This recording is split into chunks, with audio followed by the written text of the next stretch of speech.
గతంలో ఉన్నటువంటి మాజీ పార్లమెంట్ సభ్యులు బోయినపల్లి వినోద్ కుమార్ అనేక అవాకులు శవాకులు చెప్తాడు. అయ్యా మొత్తం నేనేసినాడు.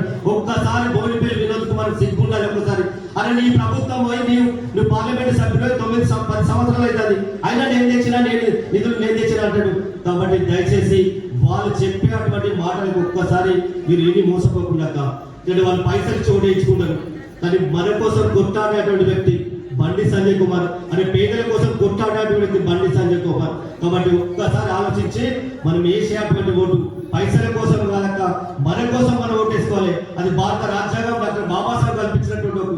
అనేక పైసలు ఇస్తాడు, 1000 ఇస్తాడు, 2000 ఇస్తాడు, 3000 ఇస్తాడు. కానీ అయ్యో పైసలు ఇచ్చిందని చెప్పి పాపం అంటే ఇలా 5 సంవత్సరాల మనకు మోసగుస్తాడు. కాబట్టి ప్రజా సమస్యలపై నిరంతరం కొట్లాడేటువంటి వ్యక్తి మన బండి సంజయ్ కుమార్ గారు అనే కమలం పువ్వు గుర్తుపై పోటీ చేస్తారు. కాబట్టి ఒక్కసారి మీరు అందరూ ఆశీర్వదించి కమలం పువ్వు గుర్తుపై ఓటేయమని చెప్పి అడుగుతాను.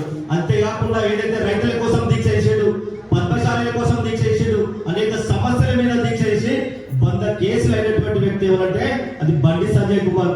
కాబట్టి అయ్యా మీ దగ్గరికి వచ్చినప్పుడు బీఆర్ఎస్ వాళ్ళు వస్తారు, కాంగ్రెస్ వాళ్ళు వస్తారు, వచ్చినప్పుడు అయ్యా ప్రజల కోసం కొట్లాడేది కదా, ఎప్పుడన్నా మీ మీద కేసులు అయినాయా అని ఒకసారి అడగండి. కేసులు అయినాయంటే వాళ్ళు కొట్టాలి.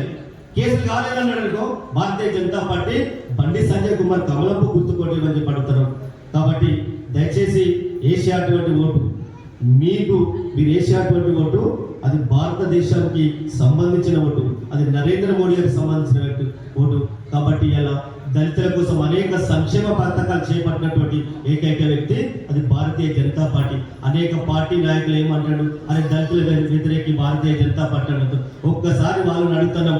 డాక్టర్ బాబాసాహెబ్ అంబేద్కర్ భారత రాజ్యాంగం అయినటువంటి బాంబాయిలో ఉన్నటువంటి రాజగృహానికి సంబంధించింది 14 కోట్ల రూపాయలు పెట్టి గ్రంథాలయం కట్టించినటువంటి ఏకైక వ్యక్తి నరేంద్ర మోడీ ప్రభుత్వం అన్న సంగతి దయచేసి మర్చిపోకుండా.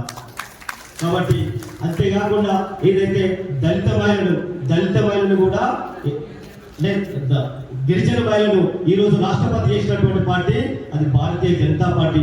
అంతేకాకుండా గత రాష్ట్రపతి ఉన్నటువంటి గతంలో కూడా మనకు కాబట్టి దయచేసి మీరు వేసేటువంటి ఓటు ఒక్కసారి ఆలోచించి మన కోసం కొట్లాడేటువంటి బండి సంజయ్ కుమార్ ఉన్నాడు. కాబట్టి మరొక్కసారి అవకాశం ఇవ్వండి. అది కమలంపు గుర్తుపై ఓటేసి మీరందరూ కూడా బండి సంజయ్ కుమార్ ఆశీర్వదించాలని చెప్పి కోరుకుంటూ నాకు ఇచ్చినటువంటి అవకాశం మీ అందరికీ కూడా పేరు పైన ఉద్దపూర్వక నమస్కారాలు. ఇక్కడికి వచ్చినటువంటి మీ అందరికీ కూడా మరొకసారి జై హింద్, జై భారత్. భారత్ మాతాకి కమలంపు